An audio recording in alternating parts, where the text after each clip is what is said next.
My name is Julia Fracker, and I am the Marketing and Development Manager here at St. Anthony's Retreat and Conference Center in Three Rivers, California. You may not recognize my name or be familiar with my face, but you have probably seen my work, which includes a lot of the marketing and flyers as well as the videos that we put out, including the Day of Giving series. The Day of Giving, which is set for June 13th, our theme this year is looking back, moving forward. We have had a series of videos. The first one with Father John, we actually were looking at how we got to where we are today, looking at our history and those God moments or God incidences, divine providence, where God put people in our path that allowed us to be at this property with these facilities and all the generosity and support that came along to make it happen. The next segment included videos from Mike Hand, our business manager, from Father Rod Craig, our chaplain, and from Crystal Juarez Garcia, our director of the Santa Teresita Youth Conference Center, in which they talked about the operations and the various ministries, both for adult and youth, that take place here. Both to keep us running and then also give you some idea about why it's so important, why retreat ministry is so important.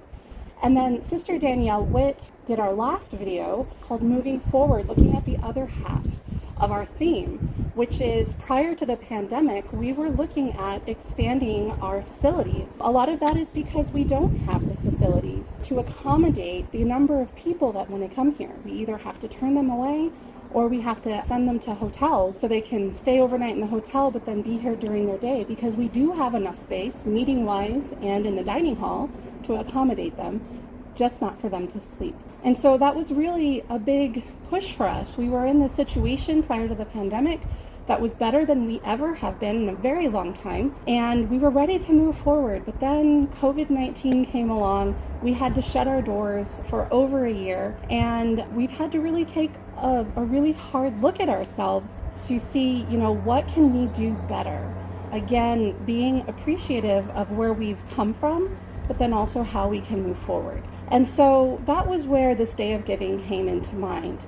Father Rod and Crystal have talked a lot about the different transformations that have taken place here through the various ministries. I'd like to share my own story. Father Rod actually touched on it just a little bit at the end of his video, where he talked about a friend who had her life transformed after going on a retreat, in which that retreat she had a powerful encounter with Christ, and then she was able to leave a dysfunctional relationship. And that person was me.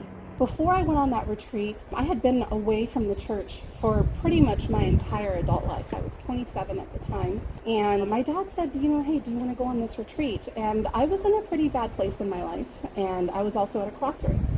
And so I said, yes, I'll go. I was kind of dreading it, like, are we going to be singing Kumbaya the whole time? But I said, you know what, I need to do this. So I said yes, and I went on that retreat. During that weekend retreat, something happened. I had this profound encounter with Christ and the Holy Spirit that just transformed me in a way that I didn't even know was possible. I had this surety about me that after that retreat, everything was going to be okay. I went home, and my husband at the time immediately just started, everything that he had always done, the fighting, the yelling, just the anger was all there. And I remember turning to God and I said, I thought you were going to fix this. And I heard him so clearly in my heart say, Julia, this is not what I want for you. The next day I called my dad and I left him. I started going to church regularly. I started going to prayer groups. I started going to Bible studies. I started learning more and more. And the more that I learned, the more I wanted to learn, until someone said, why don't you go get a master's in theology?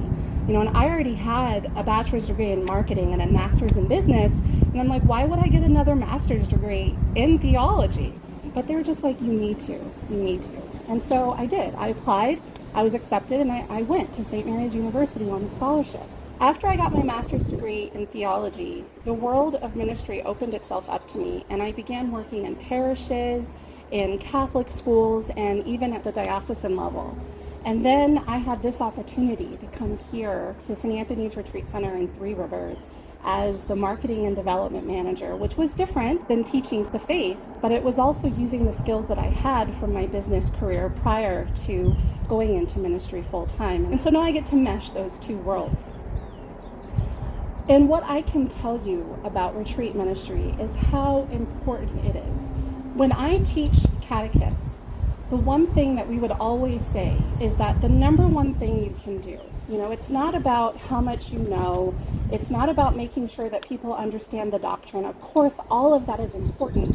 We all want to know the whys, we all have those questions, but the whys don't matter unless you have the one thing that does, and that's a relationship with Christ. All of the information in the world isn't going to make a difference in your life unless Christ has touched you in that profound way. And so we call that having an authentic encounter with Christ. And our job in ministry is to provide opportunities for authentic encounters with Christ. Now, when we're out in the world, normally it's so loud, it's so busy, we're out doing this, doing that all the time, that we don't really get to have those encounters with Christ at a level that can really be life transforming. But when you come to a retreat, they're all designed to give you, we call it a mountaintop experience, because we're really pointing to that transfiguration of Jesus, with his disciples and with Moses and Isaiah, when they see him glow, and that kind of, you could say like this truly encounter with him as divine. And that's what happens. That's why we call it mountaintop experiences. And that's why when a retreat's over, we often say, now we're coming down the mountain. Our life is basically, it's like we can measure it by mountaintop experience to mountaintop experience. And then life is what happens in between when we're down in the valley. And a lot of retreat centers are closing these days. It's tough because it's tough for retreat centers to stay open. As Mike showed you, the operational costs can be extreme. We don't want to charge so much that you can't come. This isn't for the rich or the elite. This is for everyone. That's why we work so hard to have scholarship funds and to keep our rates low so that anyone can come who wants to. And that's what this Day of Giving is about on June 13th, is supporting retreat ministry, supporting the work of helping others have that profound, authentic encounter with God that will get into their hearts and change their lives. Without that, I don't know where I would be today. And when I see people come in and experience that profound peace and love that comes from being on a retreat and having that personal time, that quiet and stillness with God, I know what's happening in their hearts, because the same thing happened to me. And if you've been on a retreat, you know too. Consider making a donation. Consider supporting this great cause. I will include some information on how to log on to our Giving Center, both from your phone as well as on the website. But if you're not tech savvy, that's okay. You can mail in a check. You can call in and make a donation. And it doesn't have to be on June 13th. If you want to do it now, go right ahead. It'll count. Please support us. Help us so that we can continue this great ministry of helping others encounter God, encounter Christ in that profound, life-changing way. Thank you.